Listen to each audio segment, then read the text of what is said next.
오늘 말씀의 제목은 주님의 낮아지신 지위 첫 번째 시간으로 중보자의 성육신이라는 제목으로 말씀을 나누겠습니다. 우리가 믿는 바는 삼위 하나님이십니다. 그래서 사도신경은 삼위 하나님을 향한 고백으로 이루어져 있습니다. 삼위 하나님이 누구시고 우리를 위하여서 무슨 일을 하셨는가를 아주 압축적으로 보여주는 것이 사도신경의 말씀이에요. 그래서 사도신경에는 성부 하나님에 대한 고백이 있고 성부 하나님이 행하신 창조에 대해서 알려줍니다.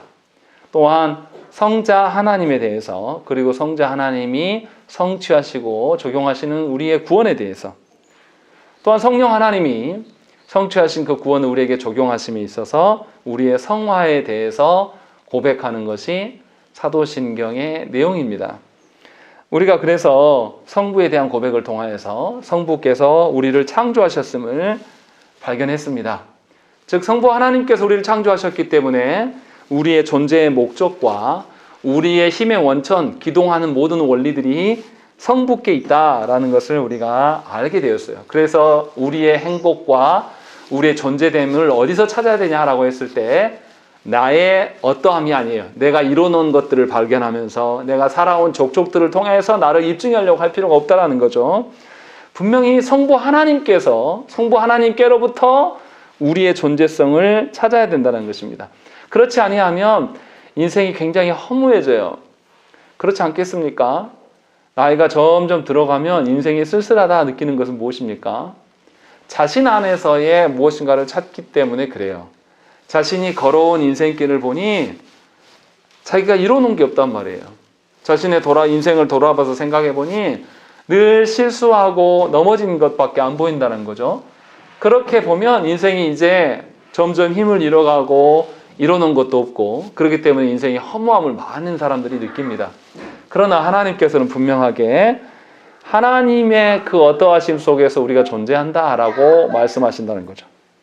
그래서 하나님 앞에서 우리가 서 있다라는 것을 창조주 하나님 앞에서 우리가 발견할 수가 있는 거예요.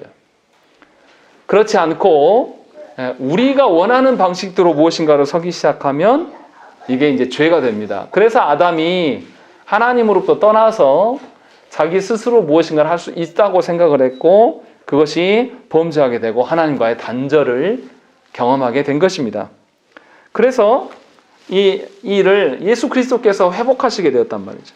그래서 예수 그리스도께서 죽으심으로 말미암아 우리가 하나님을 드디어 아버지라 부를 수 있게 되었다라는 것을 고백하는 것이 성부에 대한 고백에 나온 것이죠. 그리고 이러한 구원의 과정을 성취하고 적용하신 분이 바로 예수 그리스도십니다. 성자 하나님이세요. 그래서 성자 하나님에 대한 그 사도신경의 고백은 성자 하나님의 이름의 의미가 무엇인가, 네 가지를 언급을 했었죠, 우리가 지난주에. 그리고 성자 하나님의 지위, 이제 오늘 우리가 설교할 내용이에요. 성자 하나님의 지위가 도대체 어떠한 것인가라는 것, 그 다음에 성자 하나님의 직분, 삼중직에 대한 언급들, 그리고 성자 하나님의 인성과 신성에 대해서 고백하는 것이 성자 하나님에 대한 고백입니다. 그래서 우리가 지난 3주간에 걸쳐서 성자 하나님의 이름에 대해서 배웠습니다. 성자 하나님의 이름 중에 제일 처음에 기억해야 될 게 예수라는 이름이에요. 예수라는 이름은 저가 자기 백성을 죄에서 구원하실 자다라는 의미예요. 여기서 우리가 기억해야 될 것이 뭡니까? 우리의 유일한 구원의 방편은 바로 예수님이시다라는 거죠. 예수님의 이름의 의미가.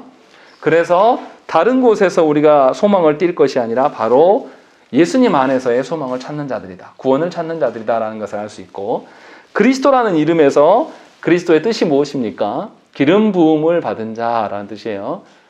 히브리어로 이야기하면 메시아라는 것이죠. 이 그리스도라는 이름을 통하여서 우리가 아는 것은 무엇입니까? 하나님과 우리의 관계를 계속 존속해 하도록 하나님께서 주신 것이 구약의 직분인데, 직분자들의 어떠함으로 말미암아 직분을 주신 것이 아니라 하나님의 어떠하심으로 말미암아서 화목해 된다라는 것을 알려주시는 것이죠. 직분의 불완전함을 아시고 예수 그리스도께서 모든 것을 이루심으로 말미암아 교회가 거룩한 백성으로 설 수 있는 모든 근간이 예수께 있다라는 것을 알려주고, 그래서 우리는 하나님과 늘 항상성을 띠고 있는 거예요. 늘 한결같은 관계를 유지할 수가 있는 거예요. 우리가 그렇게 한 게 아니라 주님이 그렇게 하심으로 말미암아서. 그리고 이제 예수님을 지칭할 때에, 중보자로 지칭할 때 독생자이시고 하나님의 아들 되심에 대한 이야기를 하고 있어요. 독생자 되심을 통해서는 우리가 무엇을 봅니까?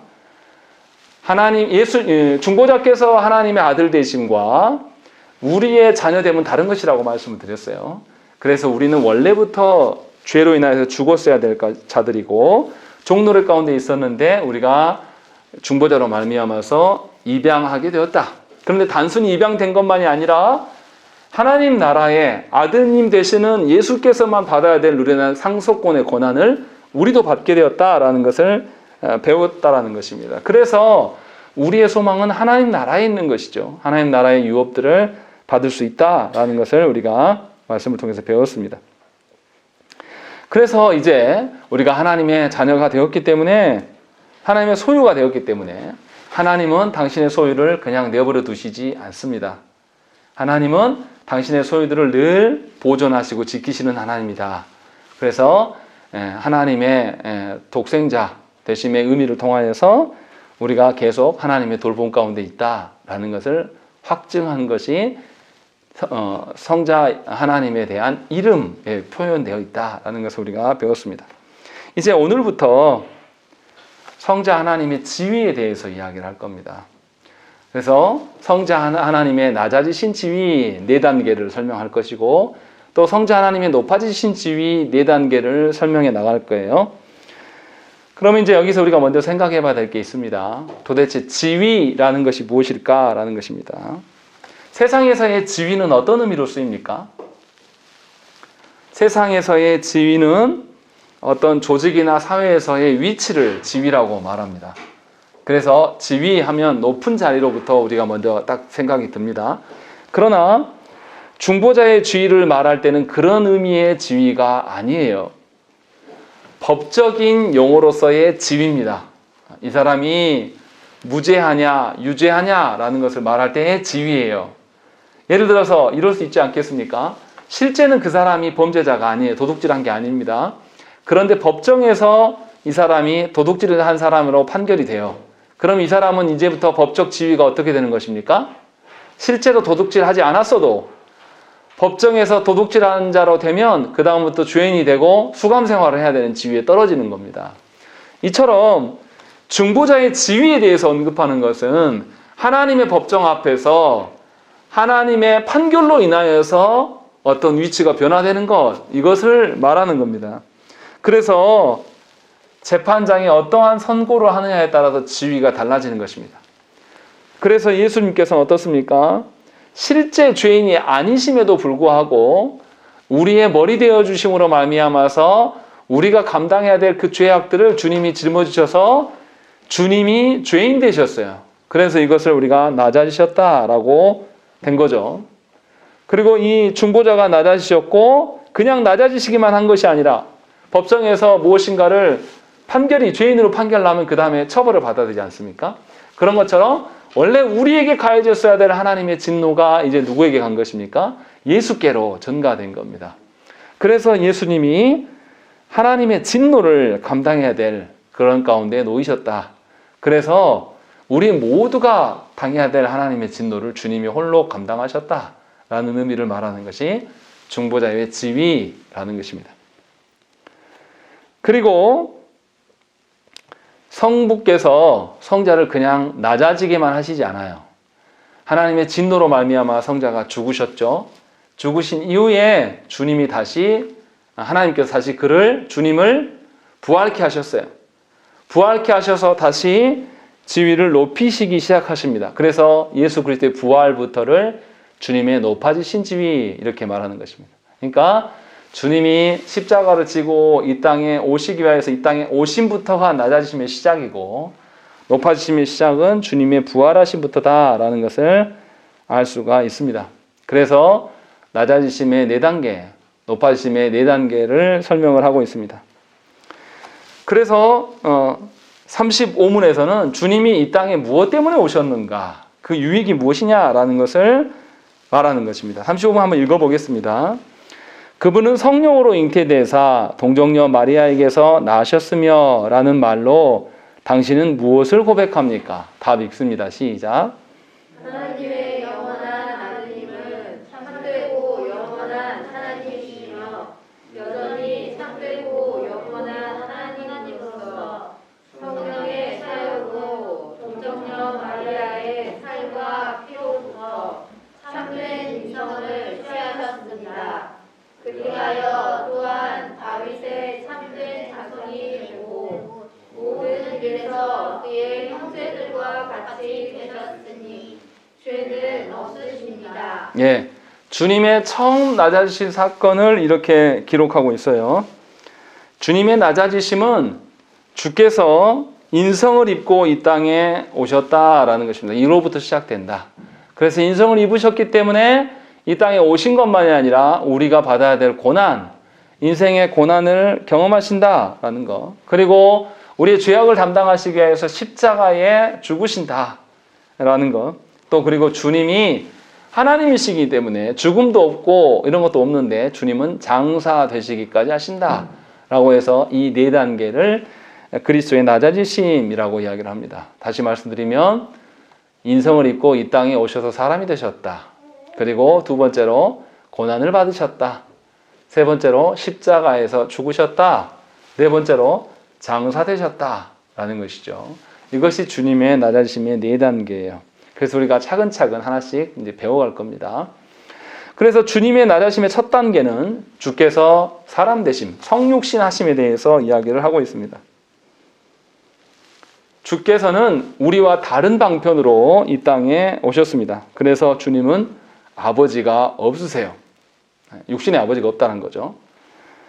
그래서 성령께서 주님을 마리아의 태에서 창조하시고 육신을 갖게 되셨습니다. 창조주이신 그 성자께서 피조물이 되셨다라는 것은 우리가 생각하는 것 이상으로의 낮아지심이에요.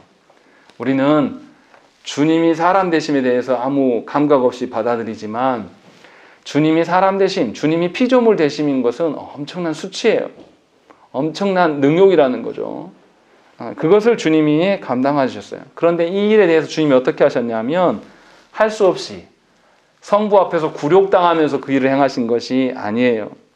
빌립보서 2장 7절 말씀 보면 오히려 자기를 비워 종의 형체를 가지사 사람들과 같이 되셨고 라고 되어 있습니다. 성자 예수께서는 성부의 뜻을 이루는 일에 있어서 자원하셨습니다. 그리고 기꺼이 자신의 하나님 된 지위를 버리시고 더럽고 수치스러운 종의 지위에 스스로 내려오신 거예요. 그래서 주님이 사람 되신 그 자체로부터 주님은 순종의 삶을 우리에게 보여주십니다. 이 땅에 오심부터로 순종으로 시작되고 있다라는 것을 우리에게 알려주는 거죠. 또 시편 40편 7절과 8절 말씀에 그때 내가 말하기를 내가 왔나이다. 나를 가리켜 기록한 것이 두루마리 책에 있나이다. 나의 하나님이여 내가 주의 뜻 행하기를 즐기오니 주의 법이 나의 심중에 있나이다 하였나이다 라고 되어 있습니다. 주님은 자신이 사람 되어진 것도 하나님의 형체를, 하나님의 위치를 버리고 종의 형체가 되심도 순종이었으나 그것으로 끝났다라고 말씀하지 아니하시고 사람 되셔서 주의 뜻을 이루는 것이 자신의 목적으로 이 땅에 오셨어요. 원래는 누가 이렇게 하나님께서 창조하셨습니까? 누구를 이렇게 창조하셨습니까? 아담이에요.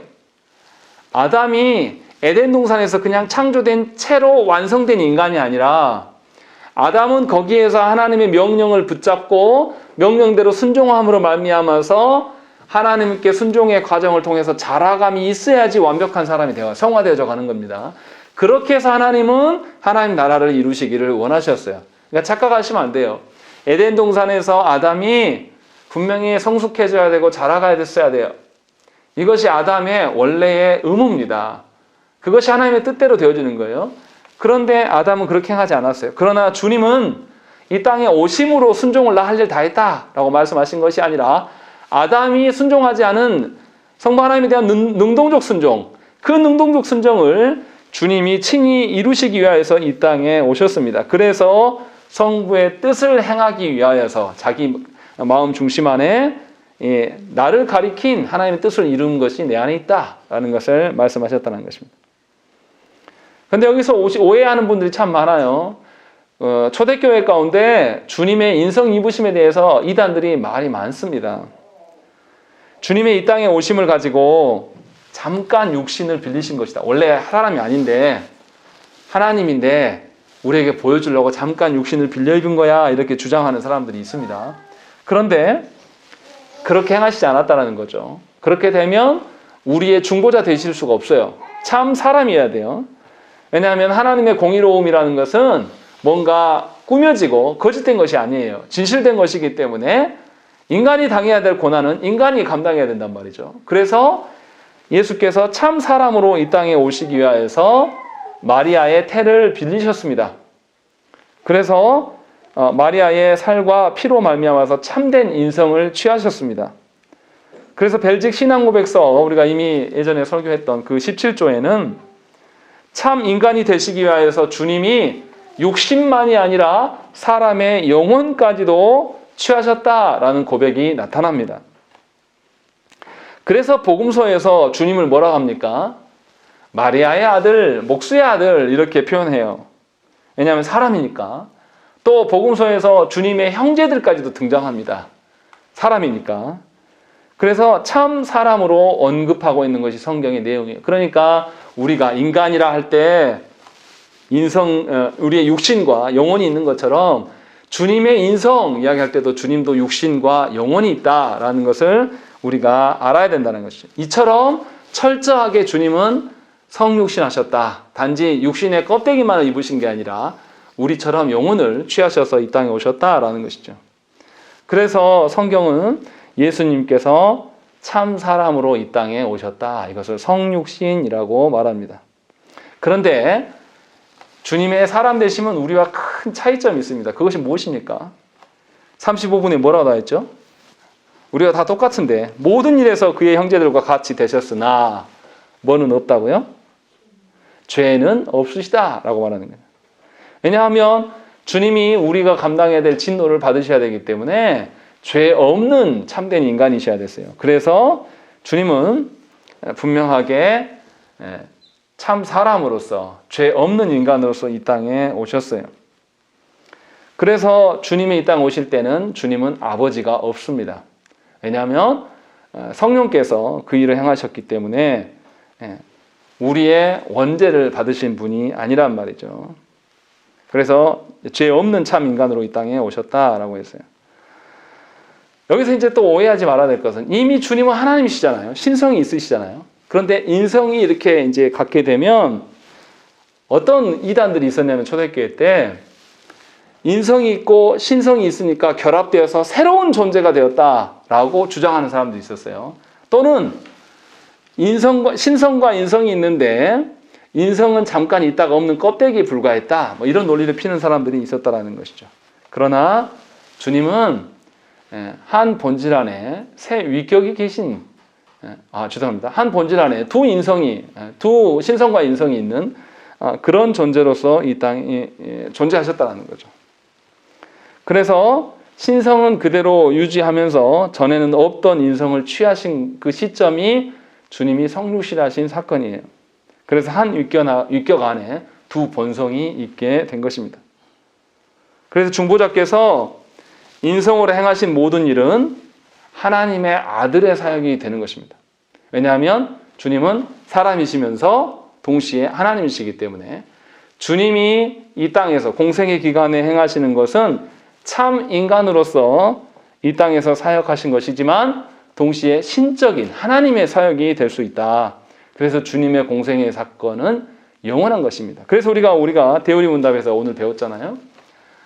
성례를 이야기할 때 우리에게 성례가 두 가지뿐이 없다라고 말하는 것은 이 근거가 누굽니까? 예수 그리스도께서 제정해 주신 것은 딱 두 가지다라고 말하기 때문에 그것을 근거로 우리가 말하는 것입니다.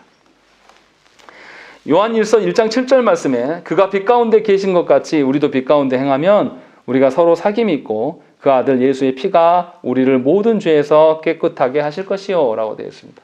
이처럼 주님의 이 땅에 오심과 행하심은 우리를 거룩하게 하심, 우리의 죄를 씻기 위함이시다라는 것을 밝히는 거죠. 그리고 또 특이한 것은 뭐냐면 35분의 질문을 보세요. 뭐가 돼 있냐면 질문이 아니라 답을 보세요. 거기 보면 성령의 사역으로 동정녀 마리아의 살과 피로 참된 인생을 취하셨습니다. 그리고 그리하여 또한 다윗의 참된 자손이 되었다라고 말하고 있는 것입니다. 왜 중보자께서 이 자손의 후손이 되어야 되는가라는 것을 밝혀주고 있는 것입니다.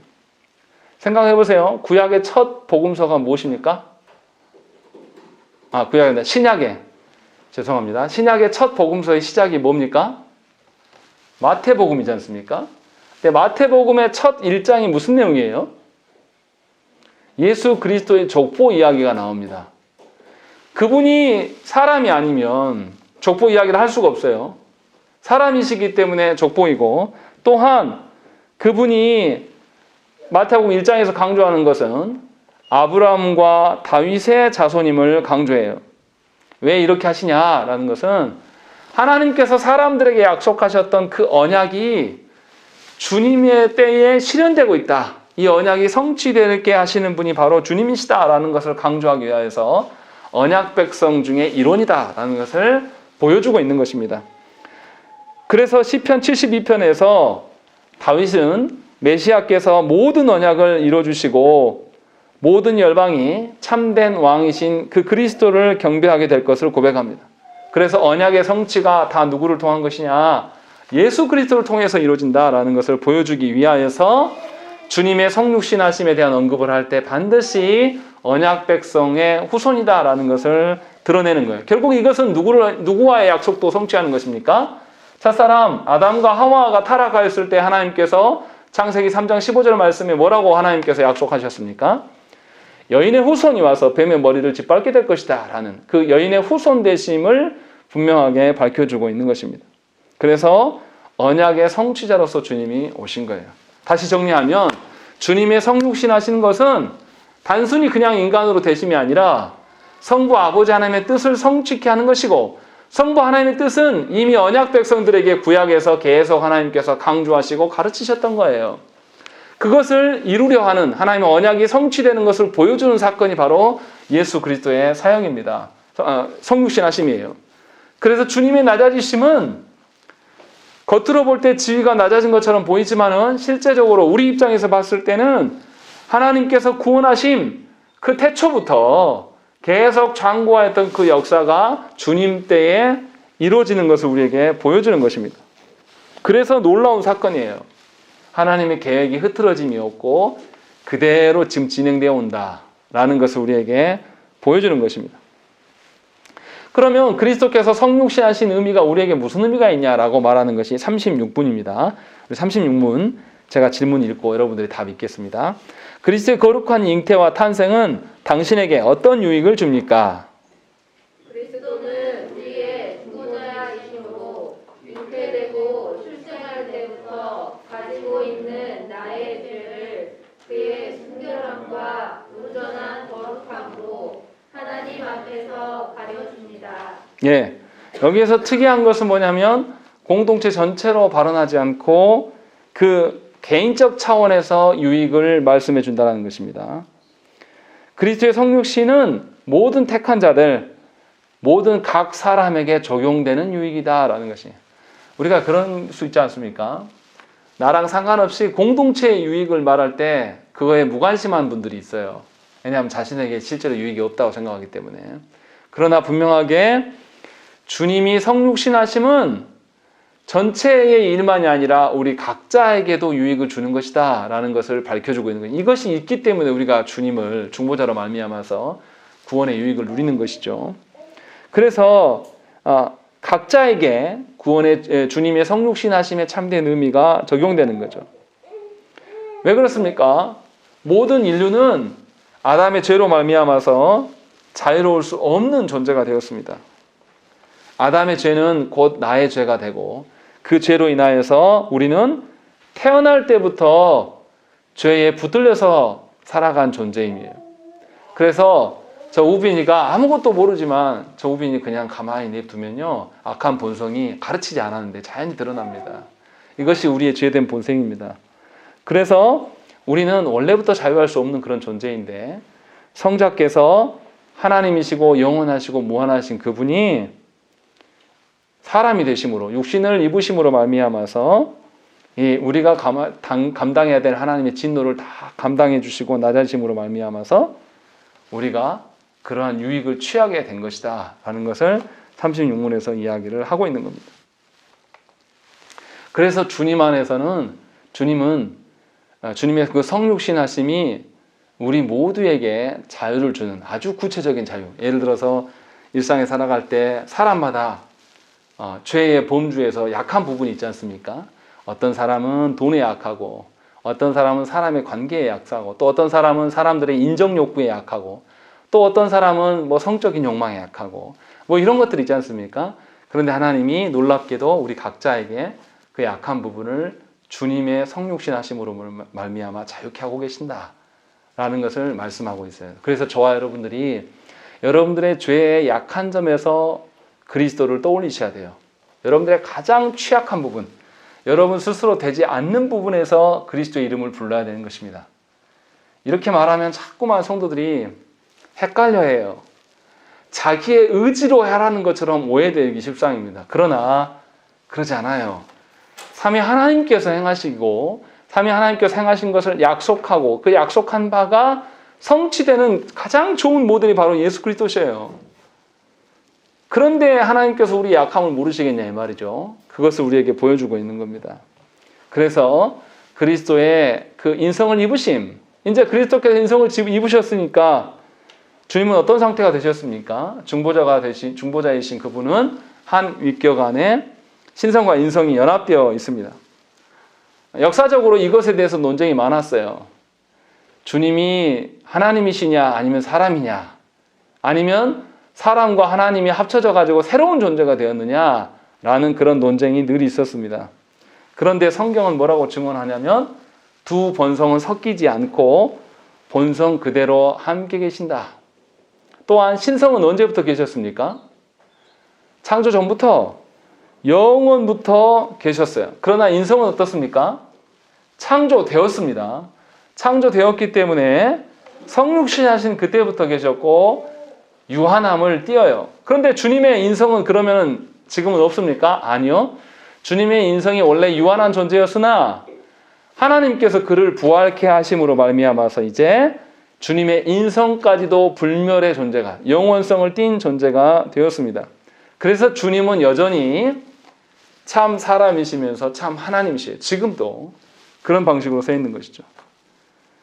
그래서 우리가 오해하지 말아야 될 것은 주님은 인성과 신성이 분리되지 않고 함께 계신다는 것입니다. 그러니까 우리가 하나님께 어떠한 기도도 올려드릴 수 있어요. 왜냐하면 주님은 여전히 사람이시기에 우리의 마음을 너무나 잘 이해하시고 아신다는 것입니다. 그래서 주님이 지금 뭐 하십니까? 성부 우편에 앉으셔서 교회의 머리로서, 사람됨으로서 하나님께 간구해요. 교회됨이 어떻고 성도의 어떠함이 어떻고 우리 연약함과 부족함에 대해서 주님이 계속 변호하십니다. 그래서 주님이 인성과 신성이 함께 공존하시는 분이시다라는 것을 우리가 알아야 돼요. 그래서 생각을 해보십시오. 그러면 이제 계속 논란이 되는 문제 조금만 더 생각을 해보면, 하나님은 죽음이 없으셔요. 죽으실 수가 없어요. 그래서 사람들이 어떻게 시작하냐면 예수님이 죽으셨다라고 했을 때 예수님의 신성이 죽은 겁니까? 인성이 죽은 겁니까? 예수님의 인성이 죽으신 거잖아요. 그런데 신성은 그때 뭐 하셨냐라고 하는 거죠. 신성이 함께 계셨어요. 그 죽음 현장에. 그래서 분리되지 않고 섞이지 아니하시면서 그 현장에 함께 계셨다. 왜냐하면 함께 계시는 분이 바로 그리스도이시기 때문에, 중보자이시기 때문에.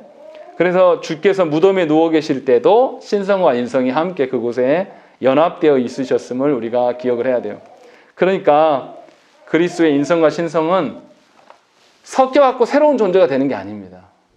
공존하시지만 각각 계셔요. 그래서 분리되어 있으시고 분할되지도 않고 함께 계신다라는 것이죠. 제가 왜 이 말씀을 드리냐면 초대교회 이 문제로 인하여서 엄청 논쟁이 있었어요. 신성이 어떻게 죽냐. 그래서 인성을 잠깐 취했다가 버리신 거다. 그래서 지금은 인성 없으셔. 이렇게 설명하는 사람도 있었고, 또 인성과 신성이 합쳐졌고 새로운 존재가 돼버렸다. 괴물이 되었다. 뭐 이런 식으로 설명하는 사람도 있었고, 또 어떤 사람은 인성과 신성이 이때는 신성이 잠깐 떠나가셨다가 죽으시니까 다시 오셨다. 뭐 이렇게 설명하는 사람도 있어요. 그러나 성경의 증언은 그렇지 않다는 거죠.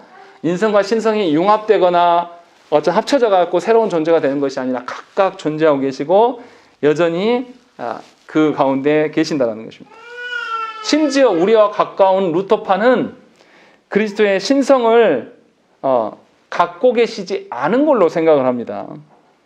그래서 또 어떤 사람들은 그리스도께서 인성 중에서 영혼과 육신이라고 이야기할 때 육신만 갖고 있다라고 이렇게 주장하는 이단들이 굉장히 많았어요. 그런데 이러한 것들이 지금 우리 시대에 나타납니다. 여러분 아는 것처럼 어머니 하나님, 하나님의 교회 이 사람들이 뭡니까? 육신만을 강조해요. 아버지도 계시고 아들도 계신 엄마는 어디 갔냐? 그 엄마가 우리 교주다라고 말하는 그 논리편은. 그러나 하나님은 그렇게 볼 수가 없다는 거죠. 중요한 것은 무엇이냐면 제가 드리고 싶은 이야기는 예수님의 성육신하심에 대해서 우리가 가장 중요한 것은 무엇이냐면 예수님이 신성과 인성을 함께 입으심에 대해서 우리의 이해됨으로 이해할 수 없다라는 거예요. 왜냐하면 하나님의 존재 방식이기 때문에.